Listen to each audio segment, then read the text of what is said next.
ఒకసారి ఈ వీడియో చూద్దాం మనము. వీళ్ళు ఎంత బాగా నవ్వుకుంటున్నారు అనేది దాదాపు కొన్ని రోజుల నుంచి ఒక 2-3 డేస్ ముందు వచ్చినటువంటి వీడియో ఇది. సో ఒకసారి చూద్దాము. ఇందులో ఒకలంటే ఒకరికి పడదు. మళ్ళా వీళ్ళు ఇందులో ఇంత హ్యాపీగా అని నవ్వుకొని చాలా ఫ్రెండ్లీగా ఉన్నారు కదా. ఇందులో ఒకలంటే ఒకరికి పడదు. ఎందుకు పడదు, ఏం పడదు, మరి ఎందుకు వీళ్ళకి ఎక్కడ పంచాయతీ అనేది మనం చూద్దాం. ఇంకో శ్రీధర్ బాబు గారు, బట్టి గారు, రేవంత్ రెడ్డి గారు, పొంగులేటి శ్రీనివాస్ రెడ్డి గారు, ఉత్తమ్ కుమార్ రెడ్డి గారు. ఈ జూపల్లి కృష్ణారావు అంటే నేను ముఖ్యమంత్రి కావాలని నేను ఎప్పుడు అనుకోలేదు, అంత సీన్ కూడా లేదు, అనుకోడు కూడా. కానీ పొంగులేటి శ్రీనివాస్ రెడ్డి గారు, ఓకే, ఇక్కడ పొంగులేటి శ్రీనివాస్ రెడ్డి గారు, ఈయనకి ఆంధ్రాలో ఉన్న లింక్స్ చాలా ఎక్కువ. ఓకే, పొంగులేటి ఇతను సీఎం అవ్వాలని శత విధాల గతంలో ట్రై చేసిండు. ఎందుకని మొన్న ఎలక్షన్స్ అప్పుడు 1000 కోట్లు ఫండింగ్ ఇచ్చాడు. 1000 crores అసెంబ్లీ ఎన్నికలప్పుడు 1000 crores ఖర్చు పెట్టినా కాబట్టి, నేను అప్పో చేసి నేను ఏదో చేసి ఖర్చు పెట్టినా కాబట్టి, నేను డబ్బులు ఖర్చు పెట్టినా కాబట్టి నాకు సీఎం పదవి కావాలని చెప్పి, సో రేవంత్ రెడ్డి గారు ముఖ్యమంత్రి అయిన తర్వాత మొన్న రీసెంట్గా ఒక 5 నెలలు, ఒక 6 months, ఒక 5-6 months బ్యాక్ పొంగులేటి శ్రీనివాస్ రెడ్డి పావులు కదిపిండు. దేనికోసం? సీఎం కుర్చీ కోసం. అండ్ కేవలం ఏఐసిసితోనే కాదు ఈయన మంతనాలు జరిపింది. ఈయన గారు బీజేపీని కూడా అప్రోచ్ అయ్యాడు. నరేంద్ర మోడీ గారి అపాయింట్మెంట్ కూడా ట్రై చేసి, హైడ్రా టైంలో, హైడ్రా మూమెంట్ ఉంది కదండి, మూసీ హైడ్రా మూమెంట్ ఉంది కదా, సార్ గవర్నమెంట్ పడగొట్టండి, నేను సీఎం అయితా,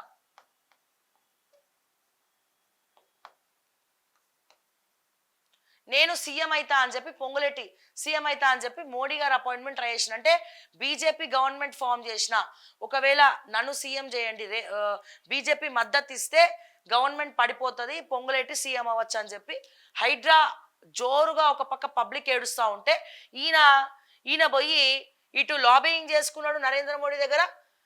ఎవరి ద్వారా అంటే ఆంధ్రాకి సంబంధించినటువంటి ఒక ఎంపీ ఈయనకు చాలా క్లోజు. ఈయనకు అటు వైఎస్ఆర్సీపీ తోటి బాగా మంచి లింకులు ఉన్నాయి, నేను చెప్పక్కర్లేదు, మీ అందరికి కూడా తెలుసు. అండ్ అట్లనే టీడీపీతో ఉన్నటువంటి కీలక నేతలతో కూడా మంచి లింక్స్ ఉన్నాయి. సో దీన్ని ఎరగా వేసినటువంటి పొంగులేటి శ్రీనివాస్ రెడ్డి గారు ముఖ్యమంత్రి అవ్వాలి, నేను 1000 కోట్లు ఖర్చు పెట్టినా నేనెందుకు ముఖ్యమంత్రి కాకూడదు అని చెప్పి ఇదే రేవంత్ రెడ్డికి యాంటీగా, రేవంత్ రెడ్డికి తెలియకుండా గోతులు దొవ్విండు సీఎం అవ్వాలని చెప్పి. ఇప్పుడు ఈ వీడియోలో నవ్వుకుంటూ మాట్లాడుతున్నారు. అంటే పాలిటిక్స్ చెప్తున్నా, that is politics, dirty politics, that is politics, dirty politics. Okay, ఇక్కడ జూపల్లి కృష్ణారావు నేను ఏమి అనదలుచుకోలేదు. ఎందుకని? ఈయనకి ముఖ్యమంత్రి అవ్వాలని ఆశ లేదు, సోకు లేదు. ఎప్పుడు ఈయన మీద ఎటువంటి కాంట్రవర్సీలు, అంటే ముఖ్యమంత్రి కావాలనే కంప్లైంట్లు ఎప్పుడు కూడా ఈ జూపల్లి కృష్ణారావు అయితే ఇయ్యలే. ఇప్పుడు ఇంకా పెద్ద చెప్పాలంటే ఈయన మంత్రి పదవి కూడా బర్తరఫ్ అయ్యేటట్టు ఉంది, క్యాబినెట్ బర్తరఫ్ అయ్యేటట్టు ఉంది. అండ్ అట్లాగే ఇప్పుడు నెక్స్ట్ క్యాండిడేట్ ఎవరు ఇక్కడ? ఉత్తమ్ కుమార్ రెడ్డి, ఉత్తమమైనటువంటి వ్యక్తి ఉత్తమ్ కుమార్ రెడ్డి. ఇతను భార్యకి కూడా ఇప్పుడు క్యాబినెట్లకు తీసుకోవాలని చెప్పి శత విధాల ట్రై చేస్తున్నాడు. నేను ఆల్రెడీ ఉత్తమ్ కుమార్ రెడ్డి గారి మీద స్టోరీ చేసిన. రేవంత్ రెడ్డికి సంబంధించినటువంటి ప్రూఫ్లు, ఈయన ఏదైతే షేర్లు తీసుకున్నాడో, వీళ్ళ అన్నదమ్ముల మీద షేర్లు తీసుకున్నాడో కొన్ని ఆ డీటెయిల్స్ పట్టుకొని ఉత్తమ్ కుమార్ రెడ్డి గారు ఏఐసిసిలో ఉన్నటువంటి పెద్దల్ని కలిసిండు. ఎవరెవరి మీద కంప్లైంట్ ఇచ్చిండు ఉత్తమ్ కుమార్ రెడ్డి? ఆల్రెడీ నేను స్పెషల్ స్టోరీ చేసిన, 11 AM స్టోరీ చేసిన. ఉత్తమ్ కుమార్ రెడ్డి గారు ఎవరెవరి మీద కంప్లైంట్ ఇచ్చిండ్రండి? రేవంత్ రెడ్డి మీద కంప్లైంట్ ఇచ్చిండు, బట్టి విక్రమార్క మీద కూడా కంప్లైంట్ ఇచ్చిండు. బట్టి విక్రమార్క మీద కూడా కంప్లైంట్ ఇవ్వడం జరిగింది. రేవంత్ రెడ్డి మీద కంప్లైంట్ ఇచ్చిండు, బట్టి విక్రమార్క మీద కంప్లైంట్ ఇచ్చిండు. ఎందుకు ఇచ్చిండు? ఈయనకి సీఎం, ఉత్తమ్ కుమార్ రెడ్డి సీఎం అవ్వాలని సోకు ఈయనకి. గతంలో ఈయననే బీఆర్ఎస్కి కోవట్గా కూడా పనిచేసిండు. ఈయన హయాంలోనే కాంగ్రెస్ పార్టీ లీడర్స్ అందరు కూడా పార్టీ మారిండ్రు, బీఆర్ఎస్లకు పోయిండ్రు. ఇది బాగా గుర్తుపెట్టుకోవాల్సినటువంటి అంశం. చాలా మంది కాంగ్రెస్ నాయకులకి తెలుసు, బీఆర్ఎస్ నాయకులకి తెలుసు, బీజేపీలకు కూడా తెలుసు వాట్ ఈజ్ ఉత్తమ్ కుమార్ రెడ్డి గారు అనేది. ఈయనకి ఎక్కడ కోపం వచ్చింది? మెగా కృష్ణారెడ్డి యొక్క ఇరిగేషన్ ప్రాజెక్టు ఇరిగేషన్కి సంబంధించినటువంటి ఒక బిల్లు రిలీజ్ చేయాలి. ఇరిగేషన్ బిల్లు రిలీజ్ చేయాలంటే ఇరిగేషన్ శాఖ మంత్రి ఎవరు? ఉత్తమ్ కుమార్ రెడ్డి. బిల్లు రిలీజ్ చేయాలంటే ఫైనాన్స్ మినిస్టర్ ఎవరు? బట్టి విక్రమార్క. అయితే ఇక్కడ పెద్ద జోక్ ఏంటంటే మెగా కృష్ణారెడ్డి బిల్లు రిలీజ్ చేయమని ఉత్తమ్కి కాకుండా డైరెక్ట్గా బట్టిని అప్రోచ్ అయితే, బట్టి భార్యను అప్రోచ్ అయ్యండి. బట్టి గారి వైఫ్ని అప్రోచ్ అయితే బట్టి గారి వైఫ్ 8%కి డీల్ మాట్లాడుకుంది. 8%కి డీల్ మాట్లాడుకుంది. 8%కి డీల్ మాట్లాడుకున్నప్పుడు దీంట్లో 6% బట్టి గారు, 8%లో 6% బట్టి గారు తీసుకున్నారు. అంటే బట్టి గారి భార్య ఎవరు తీసుకున్నా ఒకటే కదా తీసుకున్నారు. 2% ఏమైంది శ్రావ్య అంటే ముఖ్యమంత్రికి ఇవ్వాలి కదా. ముఖ్యమంత్రికి సైలెంట్ ఉండడానికి ముఖ్యమంత్రికి ఒక 2% ఇచ్చింది. ఎందుకంటే తెలియకపోతే బాగుండదు కాబట్టి, ఆయనే రాజు కాబట్టి 2% షేరు వీళ్ళు ఇచ్చింది. రేవంత్ కూడా తీసుకున్నాడు. కయ్యన్లే 2% ఇచ్చిండ్రట. ఆ తర్వాత ఏమైంది? అరే నా ఇరిగేషన్ శాఖ, నేను ఇరిగేషన్ శాఖ మంత్రి ఉత్తమ్ కుమార్ రెడ్డిని, నాకు తెలియకుండా నా శాఖకు సంబంధించినటువంటి బిల్లు క్లియర్ చేసింది బట్టి, కమిషన్ తీసుకుంది రేవంత్, మరి నాకు ఒక్క రూపాయి కూడా ఇవ్వలేదు కదా అని చెప్పి ఉత్తమ్ కుమార్ రెడ్డి గారికి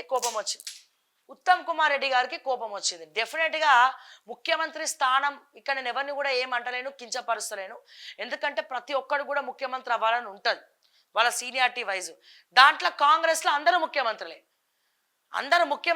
చాలామంది కంత్రులే. సో ఒకళ్ళు గోతి ఒకళ్ళు వాళ్ళకే తెలియకుండా ఒకళ్ళు గోతి వాళ్ళనే తోకుంటారు, వాళ్ళే ఆ గోత్లో పడతారు. నేనే ముఖ్యమంత్రి, ఈయనకి మండి ఉత్తమ్ కుమార్ రెడ్డి గారు ఢిల్లీకి పోయిండు. ఏ ప్రూఫ్లు పట్టుకొని? బట్టికి సంబంధించినటువంటి ప్రూఫ్లు, రేవంత్ రెడ్డికి సంబంధించినటువంటి ప్రూఫ్లు, నాకు తెలియకుండా నాకు బిల్లు ఇస్తారా అని చెప్పి ఏఐసిసికి పోయి కూర్చున్నాడు. కంప్లైంట్ ఇచ్చాడు. రాహుల్ గాంధీ దగ్గర పోయి కూర్చొని ఈయన బాధ అంతా వెళ్ళగక్కున్నాడు. అదే టైంలో దీపాదాస్ మున్షి ఆమె షేర్లు ఆమె తీసుకుంటుంది.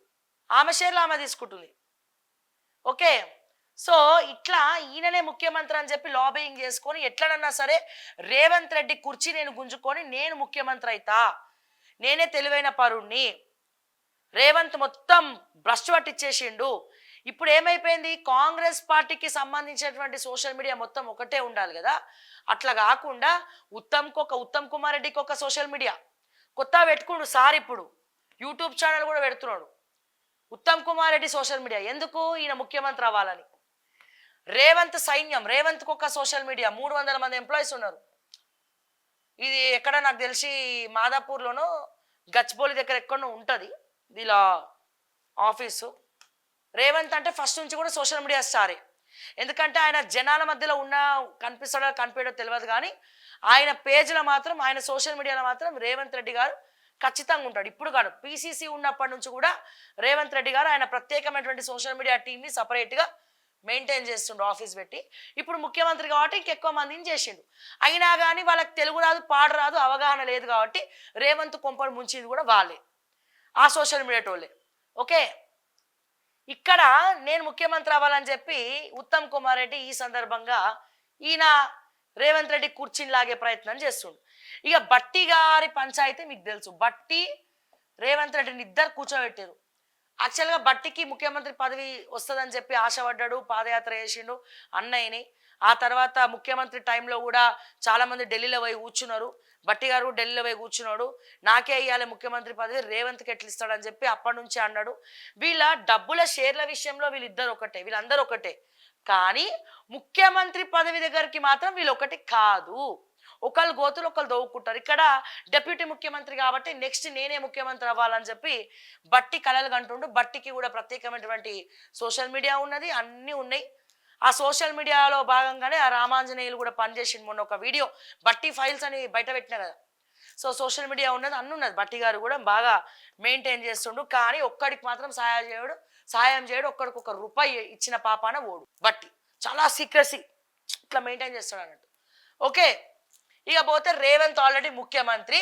ఈ వీళ్ళందరి నుంచి ముఖ్యమంత్రి పీఠం ఎట్లా కాపాడుకోవాలా అని చెప్పి రేవంత్ చేస్తాడు. మళ్ళా పొంగులేటి మీద కుట్రనే, ఇక్కడ బట్టి మీద కుట్రనే, ఉత్తమ్ మీద కుట్రనే, ఈయన కుట్ర ఈయన. ఇక దుద్దిల్ల శ్రీధర్ బాబు స్ట్రాటజీ ఏంది? చాలా తెలివైనోడు. వీళ్ళందరూ కొట్టుకుంటుర్రు. సో అందరు ముఖ్యమంత్రి క్యాండిడేట్లే, అందరు రెడ్డి క్యాండిడేట్లే, ఇక మిగిలింది ఒకడే బాపనోడు. ఇక ఎట్లుంటది, ఈయన వీళ్ళందరూ కొట్టుకుంటే సైలెంట్గా ఈయన పని ఈయన తెలివితేటలతోటి ఈయన నడుపుకుంటా ఉంటాడు. నేను ముఖ్యమంత్రి అవ్వాలి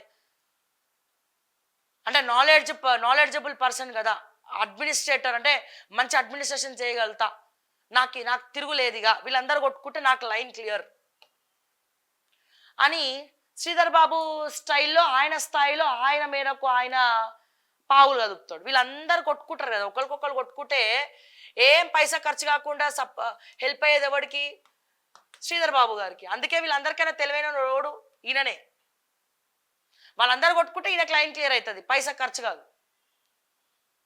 సో వీళ్ళందరూ ఒకరికొకరు ముఖ్యమంత్రి. ఇక్కడ నవ్వుకునే వాళ్ళందరూ ఒక జూపల్లి కృష్ణారావు తప్ప మిగతా వాళ్ళందరూ కూడా ముఖ్యమంత్రి అవ్వాలనుకున్నటువంటి క్యాండిడేట్సే. వీళ్ళు కాకుండా కోమటిరెడ్డి వెంకటరెడ్డి కూడా ముఖ్యమంత్రి అవ్వాలనే కలలు కన్నాడు. డైరెక్ట్గానే చాలాసార్లు చెప్పడం జరిగింది కోమటిరెడ్డి వెంకటరెడ్డి గారు. పాపం మా పొన్నమన్న 4 రాళ్ళు వెనకాల వేసుకుందాం అనే క్యాండిడేటే తప్ప ఆయనకి ముఖ్యమంత్రి అవ్వాలని సోకైతే లేదు. మా పొన్నం ప్రభాకర్ మా పొన్నమన్నకు నా ఏదైనా కమిషన్లు వస్తాయా, పోయి నేనే సూట్ కేసులు తెచ్చుకుంటా, ఎవరిని నమ్మాలో ఎవరిని నమ్మదో తెలియద్దు అని చెప్పి ఈయన పోయి అట్లాంటి డీల్స్ ఏమైనా చేసుకుంటాడేమో, డబ్బులు సంపాదించాలనే యావ ఉన్నది. కానీ ఈయన ముఖ్యమంత్రి అవ్వాలని మా పొన్నమన్నకి ఎట్టి పరిస్థితుల్లో కూడా లేదు. సో ఎంతసేపు ఈ రెడ్డిల మధ్యలోనే, రెడ్డిలు అండ్ అలాగే ఈ శ్రీధర్ బాబు మధ్యలో ఈ సీఎం పదవిల బేరాలు అనేవి, బేరసారాలు, ఒకరికొకరు పైకేమో నవ్వుకుంటారు, అది ఉంది కదా సామెత. సో ఇట్లా లోపలన్నీ పురుగులే అన్నట్టు, పైకి మాత్రమే ఈ నవ్వులు. ఆఖరికి ఈ వెకిలి నవ్వులను కూడా పట్టుకొని మరి వీళ్ళు ట్రోల్ చేస్తారు బీఆర్ఎస్ వాళ్ళు. అంటే ఏమనాలి, ఇదేమన్నా నిజమైన నవ్వులా? ఇవి వెకిలి నవ్వులు ఇవి. ఇగో చూడండి, ఇట్లా పడి ఇట్లా నవ్వుతారు కదా జోకేసుకొని. కానీ ఈ నవ్వుల వెనకాల మొత్తం విషయాలే ఉన్నాయి. ఈ నవ్వుల వెనకాల మొత్తం విషయమే ఉన్నది. అంటే నేను ముఖ్యమంత్రి అంటే నేను ముఖ్యమంత్రి, నేను ముఖ్యమంత్రి అంటే నేను ముఖ్యమంత్రి, వెనకాల మళ్ళీ అందరు కంత్రులే.